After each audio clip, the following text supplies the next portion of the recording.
తాకట్లో ఉన్న మీ బంగారాన్ని విడిపించి ఆ రోజు ఆన్లైన్ రేటుకి కొంటాం. Sharma gold company. నమస్తే సురేష్ బాబు గారు. నమస్కారం అండి కీర్తి గారు. ద్వాదశ రాశుల్లో భాగంగా ఈ శ్రీ విశ్వవసనామ సంవత్సరంలో మకర రాశి వారికి ఎలా ఉండబోతుందో తెలుసుకుందాం. సో మకర రాశి వారికి చూసుకుంటే ఒక లైన్లో చెప్పాలంటే చాలా బాగుందని చెప్పాలి. ఓకే, రెండు విషయాలు కేర్ఫుల్గా ఉండాలి. కీర్తి గారు ఏది జరిగినా ఒక మంచిగా జరుగుతుంది అంటారు కదండి. మనం చేసాము, ఇది మళ్ళీ రీషూట్ చేస్తున్నాం కదా. వెరీ ఇంట్రెస్టింగ్గా నిన్న అంటే అప్పుడు షూట్ అయిన దానికి ఈ మధ్యలో గ్యాప్ ఉంది కదండి. నిన్న వేరే ఒక ఇన్సిడెంట్స్ జరిగి ఈ మకర రాసుకుని 2 డీప్ స్టడీ చేయాల్సి వచ్చిందండి. నేను వేరే వాళ్ళు స్పెషల్గా నాకు ఒక టాస్క్ లాగా వచ్చేసి నేను మకర రాశి గురించి ఈ 2025 శ్రీ విశ్వవసనామ సంవత్సరం ఎలా ఉందని చెప్పేసి అందులోని గురు గ్రహాన్ని గురించి చాలా ఎక్స్క్లూజివ్గా డీప్గా రీసెర్చ్ చేశానండి. చాలా లిటరేచర్ కూడా చదివాను నేను. ఒక్క 2 పాయింట్స్ యాక్చువల్గా ఇప్పుడు ఇందులో మనం షేర్ చేసుకుందాం. సో అదేమంటారంటే అది పోవటం మంచిదేమో, ఎందుకంటే ఈ 2 పాయింట్లు చాలా ఇంపార్టెంట్ కాబట్టి యాడ్ చేయాలని మనకి డివైన్ ఫ్లో రాసింది కాబట్టి అంతే. నిన్ననే టైం స్పెండ్ చేశాను, ఎందుకంటే ఆల్రెడీ నేను మకర రాశి ఫలాలు చేసినప్పుడు 15 days టైం అంతా స్పెండ్ చేశాను. కానీ ఎక్స్క్లూజివ్గా మకర రాశి గురించి రియల్ లైఫ్లో ఒక కేసు వచ్చేసి దాని గురించి సాల్వ్ చేస్తూ ఈ యాన్షియంట్ తమిళ్ స్క్రిప్చర్స్ కొన్ని, వేదిక్ స్క్రిప్చర్స్ కొన్ని, తర్వాత తమిళ్ స్క్రిప్చర్స్ లా ఉంది, ఇలా ఒక కంపారిజబుల్ రీసెర్చ్ స్టడీ లాగా చేస్తూ మకర రాశి గురించి ఎక్స్క్లూజివ్ 1 hour 1.5 hours స్టడీ చేశానండి. మళ్ళీ ఫ్రెష్గా ఎలా ఉండబోతుంది రియల్ లైఫ్లో అని. సో ఆ పాయింట్ కూడా ఇక్కడ కవర్ చేసి చెప్పుకుందాం అండి. తప్పకుండా. సో ఇందులో మీరు శ్రీ విశ్వవసనామ సంవత్సరం మనకు ఆల్రెడీ ఇందాక చెప్పుకున్నట్లు దీని యొక్క విశిష్టత మనం అయితే ఇందులో ఒక ముఖ్యమైన విషయం ఏంటంటేనండి, మనకి 60 సంవత్సరాలు మనకి తెలుగులో షష్ఠి పూర్తి అంటారన్నమాట. మనిషి యొక్క ఆయుష్ 120 సంవత్సరాలు జ్యోతిష శాస్త్రం ప్రకారం. ఎప్పుడైతే 60 సంవత్సరాలు దాటిపోయారో దీన్ని మిడ్ లైఫ్ అంటారు, మిడిల్ లైఫ్ వచ్చేసింది అంటారనమాట. అయితే 40 years మిడిల్ లైఫ్ కాదండి, అది మనకి 40 years వరకు యంగ్ లైఫ్ అంటారు. లేదంటే ఇప్పుడు మనకి ఏంటంటే అప్గ్రేడెడ్ స్టాటిస్టిక్స్ ప్రకారం ఇది మనకి 45 నుంచి 60 years కూడా మిడిల్ లైఫే వస్తుంది. మన వేదిక్ కల్చర్లో, మన సనాతన ధర్మంలో మధ్య వయసు అంటే 60 సంవత్సరాలు. బట్ అన్ఫార్చునేట్ థింగ్ ఏమంటే 40 అయ్యంగానే మిడ్ లైఫ్ అని, but 40-45 still they are youngsters అండి. వాళ్ళకున్న లైఫ్ స్టైల్ కానివ్వండి, ఆ ఫుడ్ని బట్టి వాళ్ళకి అలా ఫీల్ అయిపోతూ ఉంటారు. ఈ 60 years లో మనకి షష్ఠి పూర్తి చేసుకుంటారు. ఎందుకు షష్ఠి పూర్తి చేసుకుంటారు? వీళ్ళు సక్సెస్ఫుల్గా హాఫ్ ఆఫ్ ది లైఫ్ని కంప్లీట్ చేశారు. సెకండ్ హాఫ్లో ఇప్పటికి వచ్చేటప్పుడు వీళ్ళకి పిల్లలు కానివ్వండి, తర్వాత మనవాళ్ళు, పెళ్ళిళ్ళు, ఒక స్టేజ్ వచ్చేసి నెక్స్ట్ లైఫ్కి వెళ్ళిపోతూ ఉంటారండి. ఇక్కడ మనకి చేయాల్సిన పనులు కూడా ఇంకా చాలా ఉంటాయి. నెక్స్ట్ 60 years లో మనకి సమాజానికి హెల్ప్ చేసుకోవాలి, తర్వాత చెట్లు నాటాలి, మనకి సప్త సంపత్ అని చెప్పేసి 6 రకాల సంపత్తులు ఉంటాయి. 7 రకాల సంతానం ఉంటారు, 6 రకాల సంపదలు మనకి వేదిక కల్చర్లో చెప్తూ ఉంటారు. ఒకటి ఏమంటేనండి మనకు పుట్టిన సంతానం, ఇది అయిపోయిందండి, వాళ్ళకి పెళ్లి చేసి వాళ్ళ పిల్లలు వాళ్ళకి వదిలేసేయాలి. అన్ఫార్చునేట్ థింగ్ ఏమంటారంటే వాళ్ళు వదిలిపెట్టరు, ఇంకా పట్టుకొని బ్రెయిన్లో కూర్చొని ఉంటారు. నా కొడుకు నా కోడలు నన్ను చుట్టలేదు, ఈ ఆశ్రమాల్లో పడి వృద్ధాశ్రమం ఏడుస్తూ ఉంటారు. మనకి తమ్మునేలు చాలా సెంటిమెంట్గా పెడతా ఉంటారు. యాక్చువల్గా నాకు అలా పెడితే నచ్చదండి, ఎందుకంటే వాళ్ళు యాక్చువల్ చేయాల్సిన సమాజం ఇంకా చాలా ఉన్నాయి. ఎంతకాలం నా కొడుకు నా కూతురు అని ఆడుకుంటా ఉంటారండి. నేను ముసలో ఉండే పని కాదండి, అసలు అది కాదు. మన సిస్టంలో మనకి వనప్రస్థాశ్రమం, తర్వాత మనకి నదులను కాపాడుకోవాలి, తర్వాత చెట్లను కాపాడుకోవాలి, సత్రాలు కట్టించాలి, పూలం చెట్లు పెంచాలి. మనకంటే అడుగు ఉన్న వాళ్ళు చాలా మంది ఉన్నారు, చాలా మందికి ఎడ్యుకేషన్ ఉండదు, చదువు చెప్పించవచ్చు. ఎంతోమంది ఎమోషనల్ ట్రామా గురయ్యి లైఫ్ ముందుకు వెళ్ళాలో ఐడియా లేదు, వాళ్ళకి గైడెన్స్ ఇవ్వచ్చు, వాళ్ళ చాలా పనులు ఉంటాయండి. చెట్లు నాటవచ్చు, ఇవన్నీ పనులు చేయడానికి నెక్స్ట్ 60 years ఉందండి మనకి. అక్కడ కూర్చొని వాళ్ళని ఎంతసేపు నా కొడుకు చూడలేదు, కూతురు చూడలేదు, ఇది ఈ స్టోరీలు ఇది అయిపోయిందండి. అసలు అది కాదండి, ఆ సిస్టమ్, ఆ కల్చర్ కాదు మనది. నెక్స్ట్ బ్లిస్ఫుల్ స్టార్ట్ అవుతుంది అనమాట. అయితే వీళ్ళకి మనకి ఎందుకు షష్ఠి పూర్తి అని చెప్తారంటే, ఒక సైకిల్ వీళ్ళు పుట్టిన దగ్గర నుంచి 2వ సైకిల్ వచ్చేప్పుడు 60 సంవత్సరాలు కంప్లీట్ అయ్యేప్పటికి 2వ సైకిల్లో మళ్ళీ సేమ్ సైకిల్ 60 సంవత్సరాలు రిపీట్ అవుతుంది. మనకి తెలుగులో ఉన్న ఈ సనాతన సిస్టంలో ఏంటంటే 60 సంవత్సరాలు ఒక సైకిల్. ఈ 60 సంవత్సరాలకి ఒక్కొక్క సంవత్సరానికి ఒక్కొక్క పేరు ఉంటుంది. ఇది ఎలా వచ్చింది అంటే వీళ్ళంతా నారద మహర్షి యొక్క సంతానం. సో నారద మహర్షికి అతను నారాయణ అనుకుని చెప్పేసి సమస్త లోకాలు 14 లోకాలు ఫ్రీగా తిరుగుతూ ఉంటారు అనమాట. ఒకనొక టైంలో వాళ్ళకొకటి పెళ్లి సంసారాన్ని అనుభవించేసి అతనికి 60 మంది సంతానం పుడతారు. ఈ 60 మంది సంతానాన్ని ఒక రాజు మీదకి యుద్ధానికి వెళ్తారు. ఆ రాజు చాలా పవర్ఫుల్, అందరిని చంపేస్తాడు అనమాట. అప్పుడు నారద మహర్షికి పుత్ర సంతానం పుడుతుంది, పుత్ర సంతాపం. తర్వాత నా కొడుకులు చనిపోయారు, నా కొడుకులు ఏంటి, నేను ఎప్పుడు నారాయణ అనుకుంటాను, నేనేం తప్పు చేశానని చెప్పేసి విపరీతంగా విలపించేస్తాడు. ఆ టైంలో విష్ణుమూర్తి ప్రదక్షిణం అయ్యి మీ కొడుకులు ఒక గొప్ప కార్యం గురించి సూక్ష్మ శరీర రూపంలో లేక సూక్ష్మ రూపంలో ఉండేసి ప్రతి సంవత్సరాన్ని వాళ్ళు కాపాడుతూ ఉంటారు. లయ, సృష్టి, స్థితి, ఇలాంటి స్థితిని అంటే ఈ కాలచక్రం నడుస్తూ ఉండాలి కదండి, ఈ మన లైఫ్లో జరుగుతూ ఉండాలన్నమాట, వాటిని కాపాడుతూ ఉంటారు. ఒక్కొక్క సంవత్సరం ఒక్కొక్క కొడుకు రిప్రజెంటేషన్ చేస్తూ ఉంటారు, వాళ్ళ యొక్క ఎనర్జీ అక్కడ ఉండి కాపాడుతూ ఉంటారని మనకి విష్ణుమూర్తి వాళ్ళకి వరం ఇచ్చేసి వెళ్ళిపోతారండి. అందుకని ప్రతి సంవత్సరం ఆ సంవత్సరానికి ఒక పేరు ఉంటుంది, ఆ సంవత్సరం యొక్క పేరుకి సంబంధించిన ఆ పేరు నారద మహర్షి యొక్క సంతానాన్ని పేరు, అతను యొక్క అంశ ఇక్కడ ఉండి మనల్ని కాపాడుతూ ఉంటుంది సృష్టిని అంతా అని చెప్తూ ఉంటారు. సో అందులో భాగంగా ఇది శ్రీ విశ్వవసునామ సంవత్సరం. వీళ్ళు ఏం చేస్తారు, ప్రపంచం అంతా మనది, ప్రపంచం అంతా ప్రకృతి నుండి ఉంది, బ్యూటిఫుల్గా ఉంది, చిన్న చిన్న విషయాలుగా అరుచుకోవద్దు, గొడవ పడొద్దు, ముందుకెళ్ళండి, వృద్ధి సాధించండి అన్నట్లు మెసేజ్ ఈ సంవత్సరం మనకి ఇస్తుంది. వావ్, వెరీ నైస్ అండి. సో ఇన్ డెప్త్ గా మకర రాశి గురించి తెలియజేస్తా అన్నారు కదా. 2 న్యూ పాయింట్స్ మనం యాడ్ చేద్దామండి ఈసారి. ఇందులో మకర రాశి కనుక చూసుకుంటే వీళ్ళకి చెప్పేది ఏం లేదండి, ఏలినాటి శని ఆ బాధలన్నీ పడేసి వీళ్ళు మహర్షులు అయిపోయారు ఈ 7.5 yearsలో. వీళ్ళందరికీ కంగ్రాచులేషన్స్ చెప్పాలి మనం, ఎందుకంటే 7.5 సంవత్సరంలో వాళ్ళు మంచి చెడు చెక్కి ఒక జ్యువెలరీ రూపం వచ్చేసింది. అద్భుతంగా చెప్పారు. మొన్న ఒక క్లయింట్ అనంతపురం నుంచి చేశారండి. కొంతమంది కొంచెం మనకి ఊళ్ళో రూరల్ లాంగ్వేజ్ మాట్లాడుతూ ఉంటారు, పల్లెటూరు భాష మాట్లాడుతారు. గురువు గారు నాకు చెంప దెబ్బ చెప్పు దెబ్బ 2 తగిలినాయండి అని. నాకు ఆ మాట భలే నవ్వు చేసింది ఆ మాట వాడేసరికి అనమాట. అందుకని అన్ని చూసామండి అంటే, అందుకని ఇప్పుడు మీరు మహర్షులు అయిపోయారు. జీవితం యొక్క సత్యాన్ని, రిలేషన్షిప్ యొక్క సత్యాన్ని అర్థం చేసుకొని ఈ మకర రాశి వాళ్ళు మహర్షులు అయిపోయారు. ఇంకా నుంచి వీళ్ళని మహర్షులను పిలవాలి. ఈ సక్సెస్ఫుల్గా ఎవరైతే కంప్లీట్ చేశారో వీళ్ళకి ఉత్తరాషాఢ 2, 3, 4 పాదాలు, శ్రవణం 1, 2, 3, 4 పాదాలు, ధనిష్ట 1, 2 పాదాలు అంతా మకర రాశి. వీళ్ళకి మనకి పేరు బలం జో, ఝా, జీ, జూ, జే, జో, ఖా, గా, గి. వాళ్ళంతా కూడా మనకి గీత, గాయత్రి పేర్లో ఉన్నవాళ్ళు, కామన్గా ఉండేవాళ్ళు, జ్యోతి ఉన్న వాళ్ళంతా ఈ పేర్లో వస్తుంటారండి మకర రాశి. వీళ్ళకి మనకి ఆదాయం, వ్యయం, రాజ్యపూజ్యం, అవమానం కనుక చూసుకుంటే వీళ్ళకి ఆదాయం 14, వ్యయం 2, తర్వాత రాజ్యపూజ్యం 4, అవమానం 3. సో ఈ ప్రకారంగా మనం చూసుకుంటే వీళ్ళకి ఆదాయం చాలా బాగుంది, రాజ్యపూజ్యం కూడా చాలా బాగుందండి. ఇవి ఒక ఫెంటాస్టిక్ ఫిగర్స్ వీళ్ళకి. సో వీళ్ళు మహర్షులు కాబట్టి ఇవి ఏమంటారంటే వాళ్ళకి చెల్లించరు అనమాట. వస్తేరని పోతే పని, మన లైఫ్ మనకి వెళ్ళిపోదాం అన్నట్లు అంటారు అనమాట. Don't care policy. వీళ్ళకి స్థితి కనుక చూసుకుంటే శని వీళ్ళకి మీనరాశిలో అండి, గురువు మిథున రాశిలో, రాహు కుంభరాశిలో, కేతు సింహరాశిలో ఉన్నారు. ఈ యొక్క ప్లానెట్ యొక్క స్థితిని బట్టి మనం కనుక చూసుకుంటే మన మహర్షులు లఘు జాతకం, సూక్ష్మ జాతకం అన్న ఒక కాన్సెప్ట్లో హోల్ ఇయర్లో ఎలా ఉండబోతుంది ఒక సింపుల్ 4-5 మాటలు చెప్పేశారు. వీళ్ళకి శని 3వ స్థానంలో ఉండటంతో ఒక బ్యూటిఫుల్ లైన్ ఉంటుందండి. 6వ ఇంట్లో గురువు, 2వ ఇంట్లో రాహు, కేతు ఉండటం వల్ల వీళ్ళకి ఏం చెప్తారు అంటే స్థాన అర్ధ భృత్యాధికం.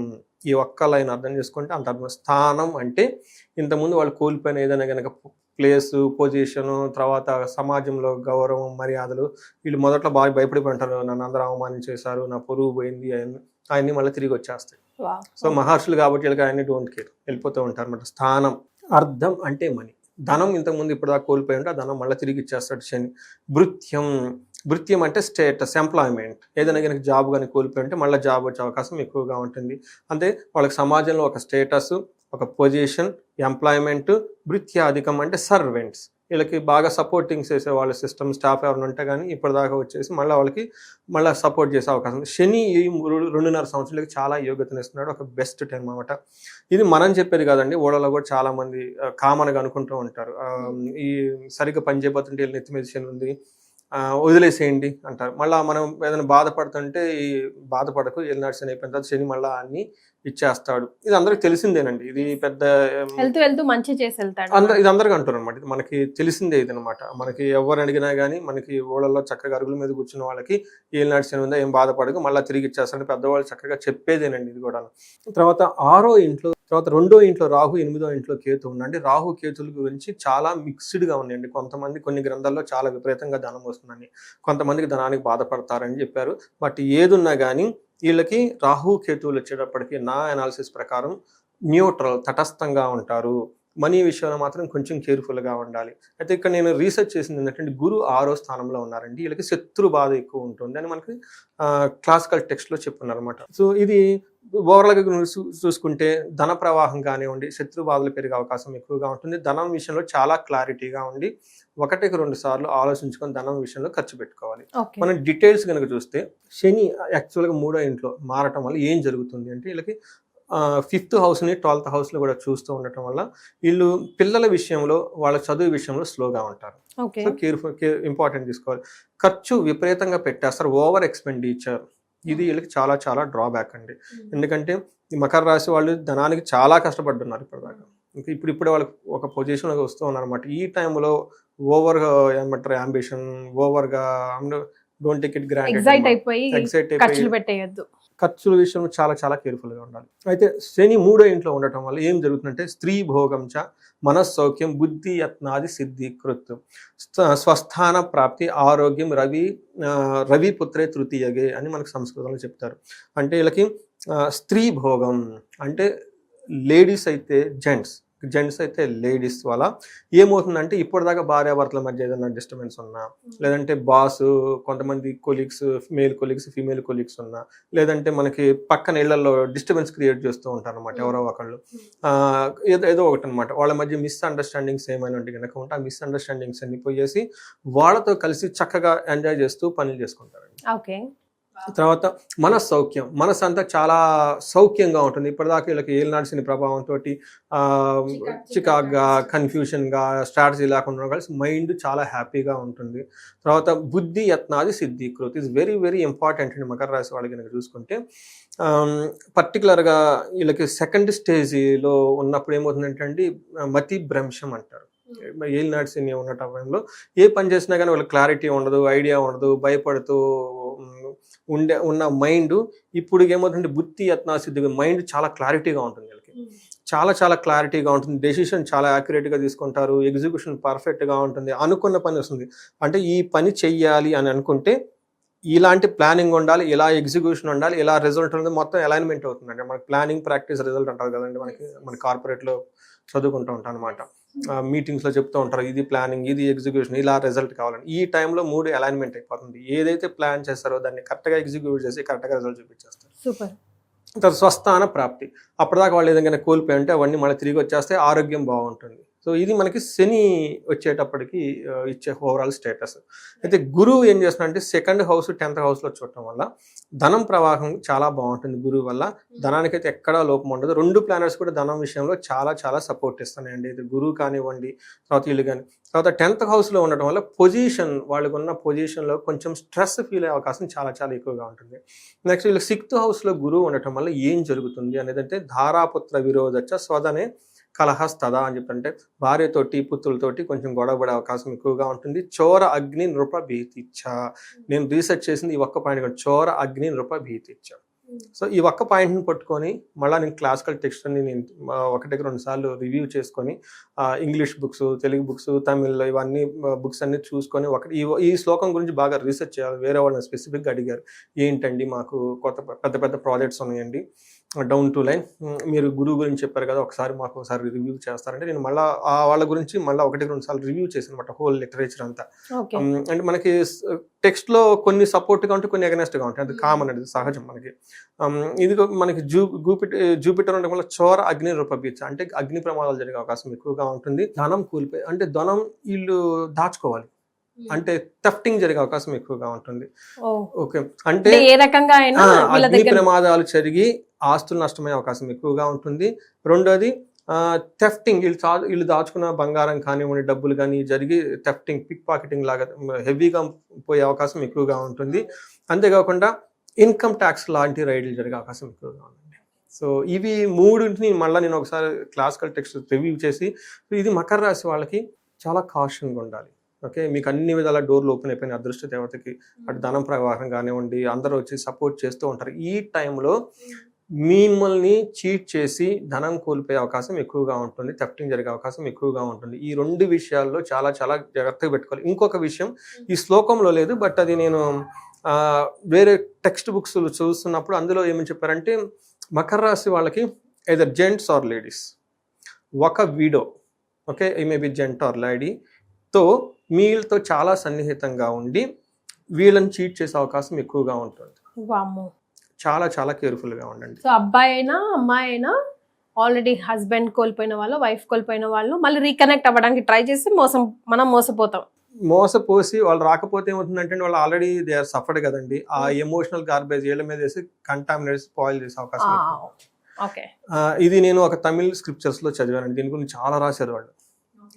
అది నేను నా నార్మల్ ప్రెజెంటేషన్ ఇవ్వలేదు, నేను వేదిక్ కాబట్టి అది తమిళ్ స్క్రిప్చర్స్ లో పేరు కూడా మర్చిపోయానండి నేను.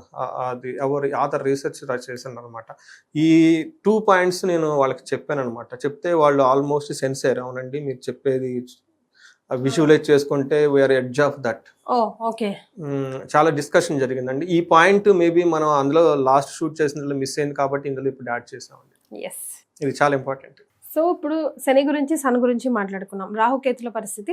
రాహు వచ్చేటప్పటికి అగైన్ వీళ్ళకి ఐశ్వర్య పరంగా, కీర్తి పరిస్థితుల పరంగా మనకేం చెప్తారంటే సౌభాగ్యం, ఆరోగ్యం, అర్ధలాభం, యశత్కరం, వాక్ పౌరుషం, వినోదం చ ధనస్థానికే ఫణి అని చెప్తారు. అంటే కుటుంబ స్థానంలో ఫణి ఉండటం వల్ల ధనం విపరీతంగా వచ్చేస్తుంది. కొన్నిసార్లు ఎక్కడ ఎలా వస్తుంది వీళ్ళకి ఐడియా ఉండదు. ఉదయాన్నే చూస్తే అకౌంట్లో డబ్బులు ఉంటాయి, అది ఎలా పడుతుందో అర్థం కాదు. అలా ఒక్కోసారి అనిపిస్తుంది కదండి, సడన్గా మనకి తెలవదు, డబ్బులు అకౌంట్లో వచ్చేస్తాయి, ఆ టైంకి ఏదో విధంగా డబ్బు వచ్చేస్తుంది, బాగుంటుంది. అయితే కఠినంగా మాట్లాడతారంటే వీళ్ళు చాలా చాలా కేర్ఫుల్గా, ఎందుకంటే వీళ్ళు మహర్షులు అయ్యారు ఆల్రెడీ, చాలా ఇబ్బందులు పడటం వల్ల ఆ గొప్పతనాన్ని మళ్ళీ మీరు కోల్పోకూడదు. ఆ హంబుల్నెస్, ఆ వినయము, అప్పటిదాకా మీ అకౌంట్లో ఉన్న 1 లక్ష 1 కోటి రూపాయలతో సమానం, ఈ టైంలో 1 లక్ష నథింగ్ అన్న దగ్గర నుంచి 1 లక్ష కోట్లతో సమానమైన ఫీలింగ్ రోజుల్లో గుర్తుపెట్టుకొని అందరితో చాలా హంబుల్గా ఉండాల్సిన అవసరం ఉందండి. కఠినంగా వీళ్ళు మాట్లాడకూడదండి. మరి గురు ఇప్పటిదాకా మనం చెప్పుకున్నామండి. గురు చోరాజ్ఞ రూప భీతి, అంటే దొంగతనం జరిగే అవకాశం ఎక్కువగా ఉంది, పుత్రులతో గొడవయ్యే అవకాశం ఎక్కువగా ఉంటుంది. Plus widow somebody will definitely around them will affect, lure them or something, they will spoil them. Right. So నక్షత్రాల ప్రకారం ఎలా ఉంది? నక్షత్రం ఉత్తరాషాఢ, శ్రవణ, ధనిష్ట 3 నక్షత్రాలు ఇందులో ఉన్నాయండి. నక్షత్రం ప్రకారం ఉత్తరాషాఢ నక్షత్రం చూసుకుంటే హెల్త్ విషయంలో కొంచెం చాలా కేర్ఫుల్గా ఉండాలి. సర్వజన పూజ్యము, అందరి నుంచి వీళ్ళని చక్కగా పూజించబడే అవకాశం ఎక్కువగా ఉంటుంది. దేహ పీడనం, హెల్త్ కాంప్లికేషన్స్ ఉండే అవకాశం ఎక్కువగా ఉంటుంది. అయితే వీళ్ళకి ఉత్తరాషాఢ నక్షత్రం వాళ్ళకి అనుకున్న ఏదైనా ఒక పని, ఒక విజన్, ఒక డ్రీమ్ ఏదైనా ఉంటే అవి మధ్యలో ఆగిపోయి ఇబ్బంది పడే అవకాశం ఎక్కువ, ముందుకు వెళ్ళదండి. అది మరణ తుల్యం అంటారు. ఇది కొంచెం మైండ్లో పెట్టుకొని వీళ్ళకి శనికి సంబంధించిన పరిహారాలు, అమృత మృత్యుంజయ హోమం ఇవన్నీ చేసుకుంటూ ఉండాలి. అలానే శ్రవణ నక్షత్రం వాళ్ళు రాజ్యలాభం ఉంది, ప్రమోషన్స్ వచ్చేస్తాయి, హైఫై పొజిషన్కి వెళ్ళిపోతాడు. వీళ్ళు రాజశ్యామల యాగం చేసుకోవడం చాలా చాలా ఇంపార్టెంట్ అండి. ఎందుకంటే వెరీ నానుడు ఉందండి. ఏమంటే రాజశ్యామలు అంటే ఓన్లీ పొలిటీషియన్ చేసుకుంటారు, కేసీఆర్ గారు చేసుకున్నారు, చంద్రబాబు నాయుడు గారు చేసుకున్నారు, ఈ ఇల్లే దగ్గర చెప్తారు కదండి. అస్సలు ఇది కాదండి. నాకు మన గుంటూరు నుంచి ఒక కాల్ వచ్చిందంటే చాలా హ్యాపీ ఫీల్ అయ్యానండి. వాళ్ళు లేడీ, ఈ వాళ్ళ దగ్గర మ్యూజిక్, తర్వాత ఇది టీం అంతా ఉన్నారంట. అప్పుడప్పుడు ఫిలిమ్స్ కి, తర్వాత ఇటందరికి చేస్తూ ఉంటారంట. నా దగ్గర దాదాపు ఒక 30-40 మంది ఆర్టిస్టులు ఉన్నారండి. వాళ్ళకి ఎప్పుడు నిరంతరం నా ద్వారా ఇట్లా ఒక ఎంప్లాయ్మెంట్ లాగా ఉంటుందండి. నెక్స్ట్ లెవెల్కి వెళ్ళాలండి. మీ వీడియో చూసానండి, రాజశ్యామల, నేను చేయొచ్చా? అసలు రాజశ్యామల అంటేనే అమ్మవారి చేతిలో వేణు ఉంటుంది. ఓకే, అందుకని కళాకారులు ఉన్న తర్వాత ఎవరైనా 10 మంది వీళ్ళ కింద ఉన్నారు, వాళ్ళందరూ విషయం చేసుకునే వాళ్ళు, మనకి కార్పొరేట్లో వాళ్ళండి. మనకి ఒకసారి వీళ్ళకి VP, vice president, middle level management, పై లెవెల్ మేనేజ్మెంట్ మొత్తం అందరూ ఇది ఖచ్చితంగా చేసుకోవాల్సిందండి. అంతేకాకుండా మనకి పొలిటీషియన్స్ కానివ్వండి, గవర్నమెంట్ అఫీషియల్స్ కానివ్వండి, collectors, IAS, politician, police department, పీపుల్తో డీల్ చేసే ప్రతి ఒక్కళ్ళకి ఒక స్పెషలైజ్డ్ ఎనర్జీ ఉండాలంటే వాళ్ళకి రెస్పాన్సిబిలిటీ ఫిల్ఫిల్ చేయాలి కదా. కరెక్ట్. ఆ ఫిల్ఫిల్ చేయాలంటే ఆ యొక్క శక్తి, అంటే వీళ్ళ మాట వేరే వాళ్ళు విని దాన్ని పాజిటివ్గా రెస్పాండ్ అయ్యి ఆ మిషన్ కంప్లీట్ చేయడానికి ఒక ఎనర్జీ కావాలంటే రాజశ్యామల చేసుకోవాల్సిందేనండి. అందుకని చెప్పేసి వీళ్ళకి రాజ్యలాభం చాలా విపరీతంగా చూపిస్తుంది. వీళ్ళకి ఈ మనకి నేనేం చెప్తానంటే అండి, ఎవరి ఇన్కమ్ అయితే 50 lakhs అంటే అబోవ్ ఉందో వాళ్ళు యజ్ఞాలు, హోమాలు ఇవన్నీ ఖచ్చితంగా చేసి తీరాలంటే. ఎందుకంటే వాళ్ళకి అంత మనీ వాళ్ళకి ఎలా వస్తుందండి? ఎందుకంటే వాళ్ళకంటే చదివిన వాళ్ళు చాలా మంది ఉన్నారు, చదువులేని చాలా, బట్ వీళ్ళకే ఎందుకు వస్తుంది? వీళ్ళకే 10 మంది జనాలు వీళ్ళ చుట్టూ ఎందుకున్నారంటే they born with the special skills అండి. ఒక ఎనర్జీ ఆల్రెడీ ఉంటుంది వాళ్ళకి. ఏమవుతుందంటేనండి, వాళ్ళ ఇన్కమ్ ఎప్పుడైతే ఒక 50 lakh, 30 lakh, 40 lakh వెళ్ళిపోతూ ఉందో వాళ్ళకి యజ్ఞాలు, హోమాలు కంపల్సరీ చేసి తీరాలండి. అప్పుడు వాళ్ళు ఇంకా ఎక్కువ సంపాదిస్తుంది. ఇప్పుడు సంపాదించడం కాదండి, ఆ డబ్బు వాళ్ళు నిలబెట్టుకోవాలి, ఆ కీర్తి ప్రదర్శన నిలబెట్టుకోవాలి. నెక్స్ట్ పీపుల్కి ఒక 1000 మందికి వీళ్ళు రోల్ మోడల్గా ఉండాలి. అది ఇంపార్టెంట్ అండి. ఈ ఎనర్జీ రావడానికి వాళ్ళకి. అందుకనే కదండి శ్రీకృష్ణుడు ధర్మరాజ రాజశ్యామల యాగం చేయించాడు. రాజశ్యామం ఎందుకు చేయించారంటే అందరూ మీరు పాండవులు మొత్తం కింద వెళ్ళిపోతారండి, ఒక్క ధర్మరాజు మాత్రమే స్వర్గానికి వెళ్ళిపోతాడు. ఇంగ్లీష్ శ్రీకృష్ణుడు కూడా వెళ్ళడండి. మీరు శ్రీకృష్ణుడు కూడా బాణంతో చనిపోతారండి, కానీ ఒక ధర్మరాజు మాత్రం వెళ్తాడు. అందుకని చెప్పేసి ఎవరైతే గనక ఈ వీడియో చూస్తున్నారో వాళ్ళ income with God grace 50 lakhs and above ఉంటే you are mean to do the every 6 months ఒక హోమము యజ్ఞం ఏదో చేసుకుంటూ వెళ్ళిపోండి. ఎందుకంటే అంత ఇన్కమ్ వాళ్ళకి వస్తున్నప్పుడు ఇవి ఎంత అవుతాయండి, ఫ్యూ ల్యాక్స్ కూడా కాదు కదా. బట్ మీరు ఒక రోల్ మోడల్గా ఒక ఇష్టలో నిలబడి ఉంటారు, సంపాదించుకొని వదలకుండా దాన్ని నిలబెట్టుకోవాలి అని అంటే. అంతే కదండి. రైట్. సో వీళ్ళందరికీ ఏమైనా రెమెడీస్ సూచిస్తారండి? ఒకటి, వీళ్ళకి మకర రాశి వాళ్ళకి అంతా బాగుంది కాబట్టి గురు గ్రహానికి సంబంధించి ఆశ్రమాలకు వెళ్ళటం చాలా చాలా ఇంపార్టెంట్. గురు గ్రహం ఇంపార్టెంట్. తర్వాత మనకి కోటప్పకొండ అని చెప్పేసి గుంటూరు దగ్గర ఉందండి, అక్కడ దక్షిణామూర్తి అవతారం, ఆ గుడిని కంపల్సరీ అందరూ విజిట్ చేయండి. తర్వాత గుడికి సంబంధించి ఎల్లో కలర్స్ బట్టలు వాడటం, వేదికకి సంబంధించిన బుక్స్ చదవటం, ఆధ్యాత్మికంగా ఉండటం, భగవద్గీత ఇట్లాంటి శ్లోకాలు చదువుకుంటూ బయటకు వెళ్ళటం, ఇవన్నీ చేస్తూ ఉంటే పాజిటివ్ ఎనర్జీ ఎక్కువ వస్తుందండి. హెల్త్ విషయంలో కొంచెం కేర్ఫుల్గా ఉండాలి. అమ్మవారిని మనకి విజయవాడ కనకదుర్గమ్మ మనకి రెగ్యులర్గా దర్శనం చేసుకుంటున్నా కానీ పర్టికులర్ రాహు కేతులు పెట్టే యొక్క మనకి ఇంపాక్ట్ నుంచి తగ్గిపోతుందని చాలా బాగుంటుందండి. చాలా సంతోషం సురేష్ బాబు గారు, ధన్యవాదాలు. నమస్కారం.